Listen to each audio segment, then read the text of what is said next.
Welcome to Rewatch and Rank. On this channel, we rewatch older TV shows, provide a summary and opinion on the episode before ranking each episode against each other. Today's episode is Merlin Season 2, Episode 12, The Last Dragon Lord. The episode in a nutshell is just a brief reminder of what happens within this episode. So the episode begins with a nighttime scene of a lot of fires and then Kilgara in the dark flapping his wings. Like you can barely see Kilgar, but you can hear him flapping his wings, and he blows fire and he's attacking Camelot and has done so for the last several nights. The soldiers not having a lot of luck in killing him. Even Merlin uses magic on a spear to try to kill him. Does not work. Kilgar just keeps coming back. This is when Gaius suggests during a council with Uther that what they need is a dragon lord, and Uther says that that is impossible, that there are, no more dragon lords. He made sure of it. It's, and then Gaius is like, right, you think it's impossible, but what if it isn't? And then he reveals that there is one named Balinor that was rumored to have been seen in Senard's kingdom in the past. And so Arthur decides that he's going to go find this dragon lord, even if it's a long shot, to try to save Camelot. Uther forbids him from doing so because he's thinking of Arthur, but Arthur says he is thinking of Camelot and tells Merlin to go ahead and get the horses ready. Merlin then speaks with Gaius, who informs him that in fact Valinor is his father. That Gaius himself helped Balinor to escape Uther, and that he ended up in a seal door with Huneth. However, when Uther came for him, he was then forced to flee. We then move on to Merlin and Arthur starting their journey to go and find Balinor. And every so often during this trip, it'll phase back to Camelot, where we see them continuing to struggle against Kilgara. And they first go to an inn where nobody wants to give them information about Valinor, but then, because Arthur flashed his money to try to get information, somebody comes into the room at night to steal it, and this is when they finally learn that Valinor lives in a cave not too far away from the town, but that nobody likes him because, he's a crotchety old guy. Anyways, they then go ahead and try to find him. On the way, Arthur's wound is infected and he ends up passing out, so Merlin has to find him alone. Balinor helps to heal Arthur, and upon speaking with Merlin, doesn't realize he has a son because he had to flee before knowing about Huneth's pregnancy. And he basically says that he owes Uther nothing. Uther killed all of his kind, killed all the dragons, tricked him into bringing Kilgara, the great dragon, to Camelot to talk peace, but then ended up imprisoning him instead. Even after he had left Camelot, went to another kingdom, found happiness with a partner, with Huneth, he still wasn't allowed to have his peace, to have his life. Knights were sent to kill him. He fled. He didn't go back because he thought it was safer for Huneth if he was away. And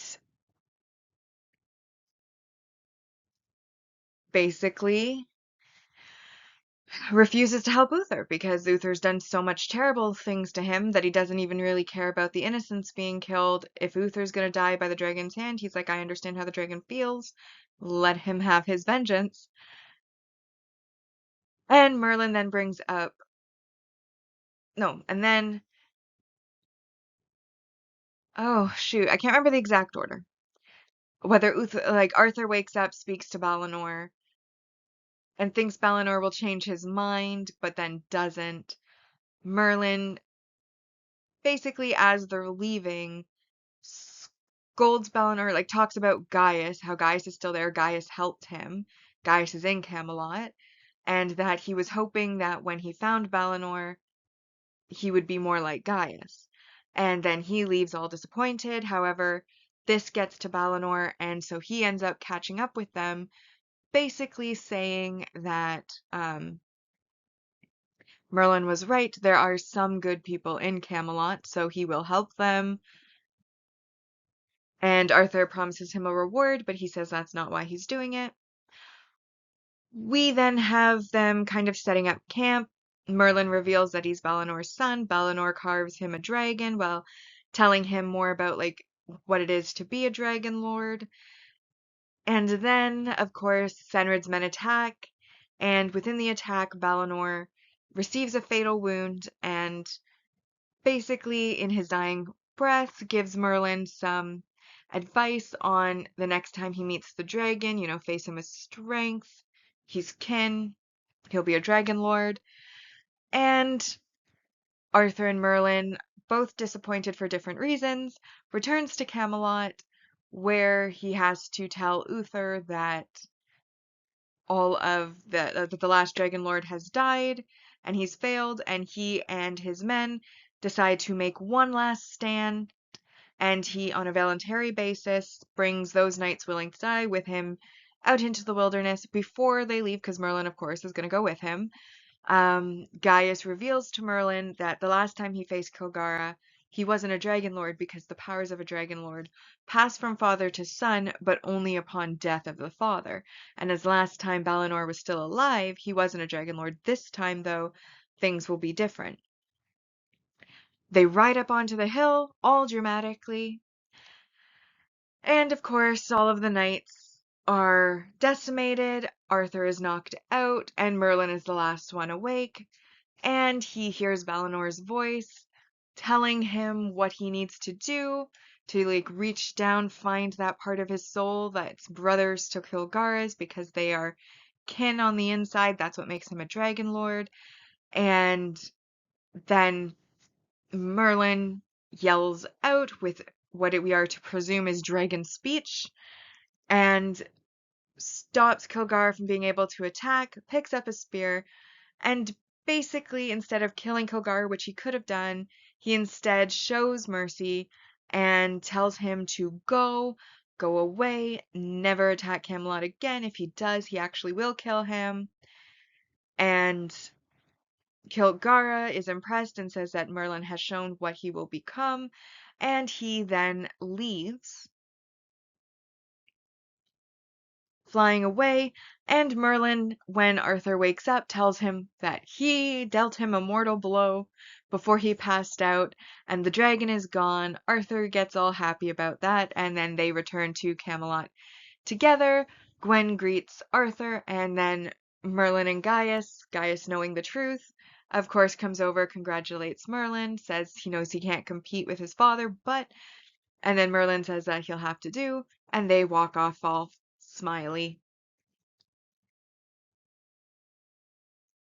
Which now brings us to our rankings, and as always, we will rank on our two ranking lists. We have the mostly objective ranking list, which uses set values to determine a score based on key plot elements, and then, or key storytelling elements, I should say, and then the personal ranking, which of course uses the entertainment value, opinion, and emotional response to the episode to determine the score. So, as always, we'll start with the mostly objective rank values, and I highlighted those I felt applied to the episode. So we start with our single episode supporting character introduction, and this, of course, is Merlin's father, Balinor, who's been living in a cave for however old Merlin is. I don't know how old he's supposed to be, but anyways, it's been like at least teen level years, so that's a long time. We then get the successful emotional impact, which of course is when Merlin's dad that he just met and started to bond with, that he's made plans with to, like let him go back to Hunnith, to like be a family, dies. It's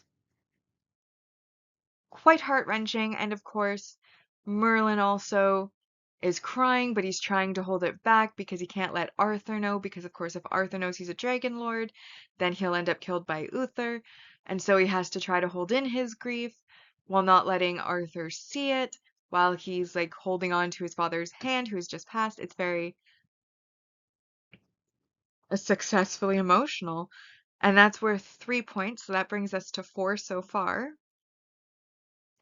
Then we, of course, have our multi-season main character development, which is where Merlin, who has never really known anything about his father before, because his mother and Gaius never told him, finds out that the man that he is going to find, the last Dragon Lord, is in fact his father, Balinor, and he is a little upset with Gaius and, by extension, his mother, because he felt like he had a right to know before now who his father was, or that his father was even alive, etc. And so, anyways, we find out that Merlin has a father and that his father was a rather impressive figure, being the last Dragon Lord, until Merlin is. We also get our multi-season main character growth. Oh, that was 8 points. Now, multi-season main character growth. Merlin becomes the last Dragon Lord once his father dies. So that is an increase in power. He manages to learn to speak, like instinctively speak dragon speech. He shows mercy to the dragon. And that, of course, is worth another 4 points, which brings us to 12. And then bringing us all the way up to 16 as the final score, we have the world building piece, which of course is the knowledge that one, Dragon Lords exist, and two, that the powers of Dragon Lords pass from father to son, but only after the father has passed on. So only one member of the family would be a Dragon Lord at a time, and once the father dies, then the son is then promoted essentially to the next Dragon Lord. And again, that is the final score of 16, which brings this to a 10 out of 10 episode. And so that now brings us to our definitive Season 2 ranking list, as this was the finale of Season 2. We now have all of the episodes ranked in their places. And as always, a reminder on our mostly objective ranking, when more than one episode has the same score, they're just ranked in episode order, which brings our mostly objective ranking to in first, The Once and Future Queen, second, The Last Dragon Lord this episode, and then Sweet Dreams in third, fourth, The Witch's Quickening, fifth, The Lady of the Lake, sixth, The Fires of Idrisholis, seventh, The Curse of Cornelius Sagan, eighth, The Sins of the Father, ninth, we have The Nightmare Begins, 10th, Lancelot and Guinevere, in 11th is Beauty and the Beast, and then in 12th we have The Witch Finder. So, for my personal feelings on the episode, this is one of my favorite episodes. I do think overall it was done really well. I think that Merlin's character had a lot of emotional moments that were very well communicated to the audience in this episode. I also felt like we got a lot more of like a Merlin focus on the episode. You know, he's the one who let loose the dragon, so in the beginning he's got all the guilt and that's all over his face. Then he finds out that he's going to find his dad, which he didn't know about before, so he's got a bit of anger at Gaius and his mother for not telling him, but then also anticipation about meeting his father while still feeling guilty about Kilgara. And then, of course, they find his father. His father's a bit of a disappointment at first. And he, of course, is very awkward about meeting his father, not even telling him that he's his father because of the disappointment, though still trying to hint about, like, well, would you go back to Camelot if one of the people who could die there is your son? And he's like, I don't have a son. Bringing up Gaius, who, of course, Balinor does know as he's the one who helped him to escape. Kind of prodding Balinor to get his history. And then, of course, once he reveals that he's a son, he's got like that bright smile. He's planning a future where his father and mother can be together again, and maybe they can be a family.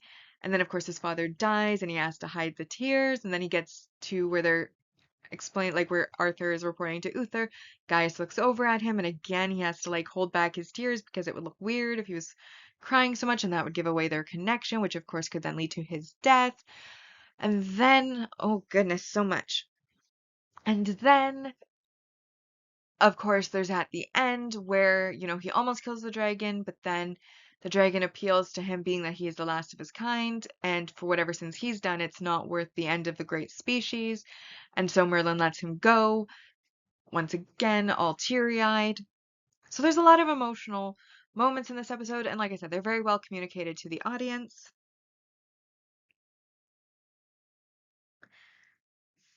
And overall, I liked the entire concept of the plot. I also liked that Kilgara got some of his revenge because honestly, I think he deserved it.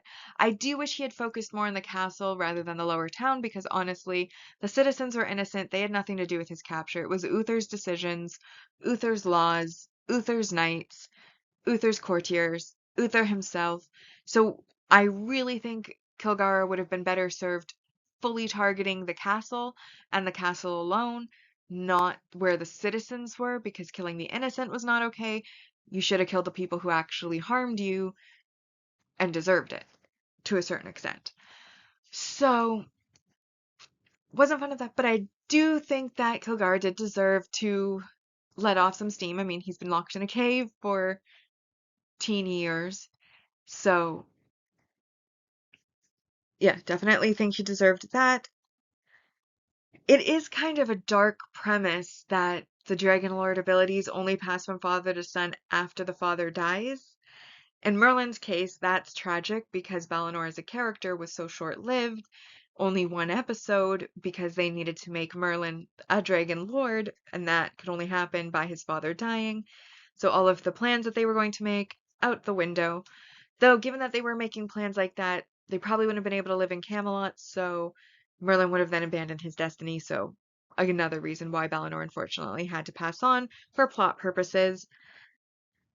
But when you also think, like, when Dragon Lords were alive and thriving and there were so many of them, like, how common, I wonder, would it have been, given the general every magical except Merlin seems to be evil in the series, because, like, very few have ever actually not been evil.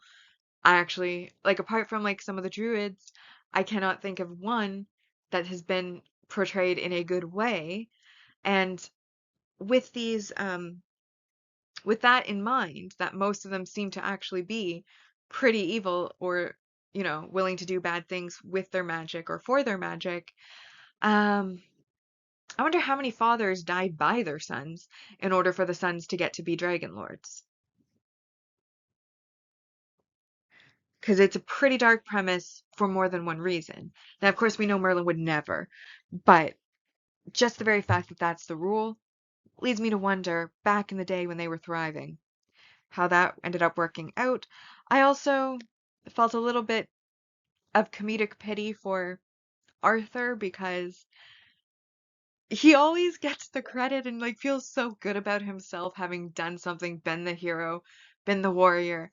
And like meanwhile we as the audience all know that like it was Merlin and Arthur's just, being passed along credit, but all he really did was get knocked out. So I do kind of feel bad for the fact that Arthur's full of confidence in his skills when his skills, at least from the audience perspective, are not quite as up to par as he would be led to believe by Merlin. And then the last little commentary that I had, of course, we all know, honorable mention, I don't like Guinevere, so I just kind of ignore those scenes, um, personally. And then Gaius, he like at the end of the episode is like, I know I can't compete with you or compare to your father that you knew for like one day, but I hope you'll still like accept my guidance, blah blah blah. And Merlin's like, you'll do. And I'm sitting there like, why wouldn't Gaius compare? Gaius has been there for like what, like a year at this point in the series timeline, like being a father figure to Merlin, helping Merlin, guiding Merlin, covering for Merlin, being there for Merlin as an emotional support. And it's like a dad that you knew for one day can't compare to that, in my opinion, versus it being the other way around. But obviously, given Merlin's joking response and their smiles when they walked off, I don't think he was like too serious about it, but I was just kind of sitting there and it kind of struck me like, why would you not feel that you could compete with somebody the guy's known for a day? I mean, blood is important, but emotional connection is, I think, a little bit more important than that. And so, overall, though, I did enjoy the episode. There were a few minor details that I was like, meh, but overall, I thought it was really well done, especially the emotional aspect, the Merlin focus of it. The CGI is what it is for the time period that it was filmed in. I think there was a reason that like that the dragon was attacking at night. Oh, I've just realized, just as I've been saying that. At first, I thought it was because the bad CGI, they wanted to kind of cover for it, and that's why they were having him attack at night when it was dark, so they could kind of hide and fudge over any mistakes. But he's been in a dark cave for like teen number of years. I don't remember how old they are. But anyways, teen number of years in the dark all the time.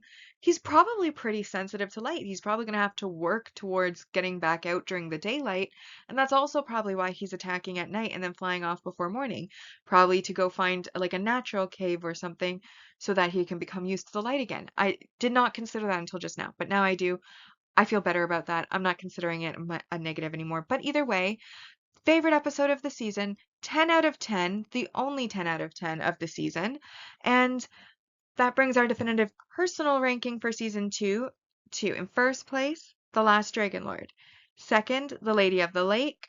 Third, The Fires of Idasholis. Fourth, The Nightmare Begins. Fifth, Sweet Dreams. In sixth, we have The Curse of Cornelius Sagan. 7, Beauty and the Beast. In eighth, The Sins of the Father. Ninth, we have The Witch's Quickening. 10th, The Witchfinder. Then in 11th, Lancelot and Guinevere. And in 12th, The Once and Future Queen. And that now brings us to our final segment of the video where we have our season rankings so far.